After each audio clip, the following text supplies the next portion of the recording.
Assalamualaikum warahmatullahi wabarakatuh. Kawan-kawan sekalian, para calon pengusaha muda dari Aceh Besar, selamat datang di kegiatan pendidikan kecakapan kewirausahaan untuk pemuda Aceh Besar. Pagi ini kita melaporkan kondisi terkini terkait dengan kegiatan kita. Dan alhamdulillah sudah mulai berdatangan peserta untuk kegiatan pelatihan kecakapan kewirausahaan. Artinya pengusaha kita kali ini luar biasa, on time sesuai dengan instruksi. Artinya ya, cocok lah jadi pengusaha, karena bicara pengusaha itu bicara disiplin.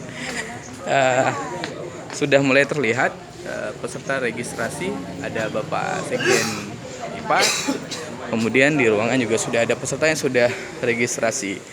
Dan ini adalah situasi terakhir. Kami masih menunggu kedatangan Anda. Sampai jumpa lagi. Saya Rizal Yub. Salam pengusaha muda. Assalamualaikum warahmatullahi wabarakatuh.